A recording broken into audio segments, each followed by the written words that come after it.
Titta bakom oss här. Det är helt vindstilla. Och jag är ju här. Ja, Viktor är här idag också. Och i det här avsnittet så ska vi trolla efter förleksgädda. Och I en klar vattensjö. Ja, i en väldigt klar vattensjö. Och i den här sjön så simmar Sveriges största gäddor. Svenska rekordet är från den här sjön. Så jag tror inte vi behöver presentera den närmare än så. Och idag ska vi åka ner på en one hit wonder och försöka fånga en stor gädda på en dag. I våra trånga liv här så får vi liksom försöka mixtra lite och göra det bästa situationen. Och när det är strålande sol och vindstilla, då åker man ner på ett hett vårfisketrolling. Så känner vi. Och sen framförallt så ska vi försöka visa er hur man trollar gädda helt enkelt. Bra sagt. Nu kör vi. Bra. Ja, nu så ska beterna i vattnet. Kommer börja med sån här varianten papegoja på ytterspöt. Simmar riktigt fint i låga farter. Känns som att där borde kunna... Kolla Viktor. Ja, det där går ju liksom för fint. Nu släpper vi beterna här långsamt bakom båten bara för att få i dem så bra som möjligt. Sen har vi räkneverk på rullarna här så vi ser exakt hur många fot vi lägger ut den på. Och yttre här tror jag kommer ha på en 120-130 fot i alla fall. Jag kör den på 120, kan man mixtra med det lite senare. Sen drar jag på en... Sen när linan är ute, betet är i vattnet, så drar vi på en sån här paravan. Och den här stoppar ju sen när den löser ut, så stoppar den här vid tafsen här och glider på den här. Så har man en utlösare här som man bara klickar på så. Och sen bara i med parran. På ytterjannen. Så första spöet i. Nu kommer jag köra en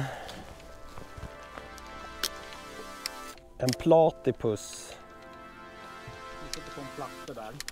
En liten platypus här på andra spöet då.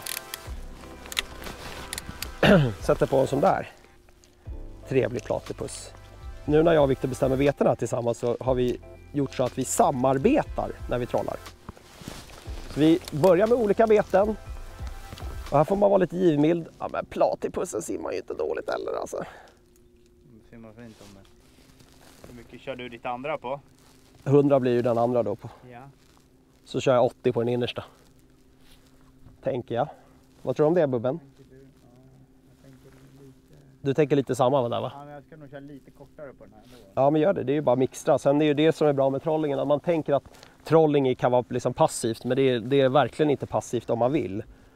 Nu lägger man ut på första sättet här. Det är sex beten ut, olika längder på linorna. Beten som går på lite olika djup och olika färger. Det är många aspekter som man kan ändra på under fiskedagen. Så det här är det vi börjar med. Sen kan det hända vad som helst. 100 fot klickar vi där. Och det här vill jag ju bara kolla då. Hur snyggt kan det här bli om man trollar i sån här lagom fart och sådär då? Då vill jag ju bara få en liten feeling av om man trollar i lagom fart här, om man faktiskt kan få en fin gång med den här på innerspöt. Beastly-tailen i spotted bullhead. Hur kan den se ut? Ja, den gjorde ju inte ont. Det gjorde inte ont. Liksom. Ja, det där är för bra för att vara sant. Vad säger de här då? Ja, jag tycker du är helt rätt i det. Ja, men kolla när den gungar ner. Kolla när jag släpper den. Ja, ja men sluta. Jag måste kolla krokarna på den här, för jag vet fan om det var bra krokar på den där. Jag tror jag bytte krokar. Ja men hallå. Helt nya 3-0. Gamla 3-0. Jag älskar att vara het. Ja, det där är ju helt underbart att nu är starttrean ute. Nu ska jag bara släppa ut lite mer och få lite spridning på grejerna här. Men det jag ska börja med att göra, det är att dubbelkolla bromsen på alla spön.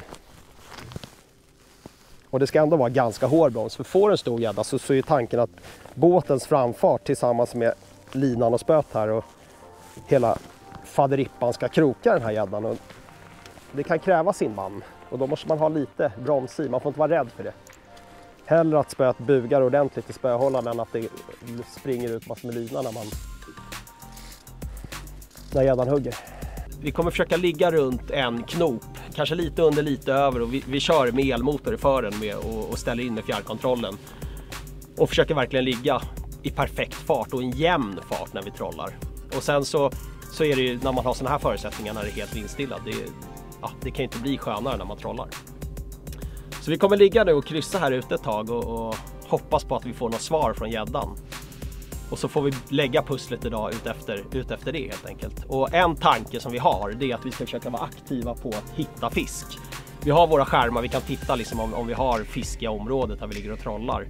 Och så kommer vi liksom välja intressanta platser där vi fokuserar på tiden. Och skulle vi hitta fisk, då kommer vi ligga och nöta på den fisken. Så det är lite planen. Så nu kommer vi bara trolla på här och hoppas på ett napp omgående.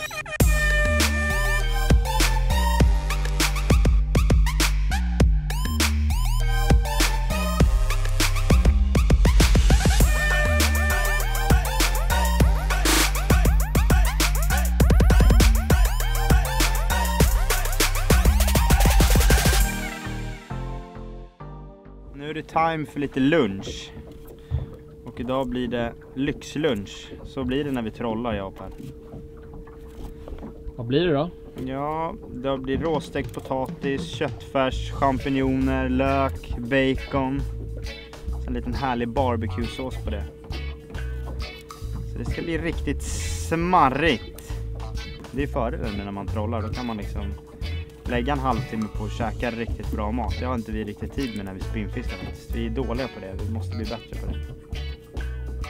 Det är ju gott med fin mat alltså. Orkar du fiska längre, du är pigg, du är glad. Du kan orka köra bilen hem. Ja, det är mycket som är positivt med mat. Är magen glad, är kroppen glad. Sen är det så att det brukar faktiskt hugga när man lagar mat. Det är det vi hoppas på nu. Råstekt potatis. Och det är lök, vitlök och champinjoner in också. I den här härliga blandningen. Och det är köttfärsen i andra pannan. Med bacon. Det här ser ju fantastiskt gott ut. Det kan man leva med. Så här enkelt är det att laga god mat på sjön. Det tog sig en jävla tid. Ja, nu har jag bara ringlat på lite barbecue-sås. Ska ta första tuggan. Sluta. Alltså det här var hur jävla gott som helst. Jag är så taggad på att äta upp det här. Vi har fiskat en del nu på en stor fjärd och hittat jättemycket fina ekon. Nu har vi åkt upp igen mot vinden och ska vi vända runt och fiska ner på de här två stora ekorna som vi har sett på skärmarna. Det är planen. Nu när vi ska köra en sån här tight vändning här, en 180, då kommer jag veva in mina spön nära båten. Då kan vi vända mycket, mycket snabbare för att få liksom inte tappa så mycket tid i själva vändningen. Så det ska vi göra nu. Kan vi stänga av den här hemska knarren. Den där. Och den där.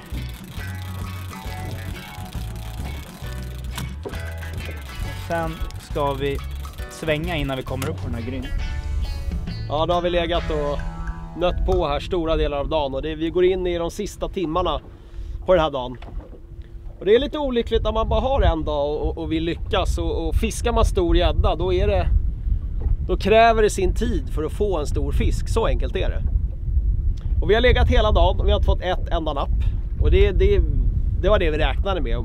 Men på de här vattnen där vi kör så vet vi ju att när som helst kan det bonka i en stor gädda. Och du är bara på sådana här vatten och ligger på nöten på det här sättet för att fiska på de absolut största fiskarna som finns i Sverige. Och det här har chans att få din drömgädda. Och det är inte konstigt att bomma en dag, det hör till. Och vi kommer trolla tills solen går ner. Och hoppas ju såklart på att drömmen kommer falla in de här sista timmarna. Men storgäddfiske, det är ett nötarfiske. Och jag skulle säga så här med handen på hjärtat att det absolut svåraste arten att få stor fisk i, det är gädda. Gädda kräver fruktansvärt mycket tid. Och sen kan man ju välja själv hur man vill förvalta den tiden. Om man vill spinnfiska och tycker att det är kul, eller om man har den här lite kittlande känslan att nöta på stor fisk på ett optimalt sätt. Och det som är bra med trollingen, det är att man verkligen ligger och nöter. Man har 6 spön i och är liksom, man fiskar alltid och känner sig alltid het. Och det är ett bra sätt att fiska länge och flera timmar på gäddan för att få en stor. Så nu kommer vi köra på här i eftermiddag och hoppas på att det faktiskt blir en stor fisk i kameran. Det skulle vara underbart.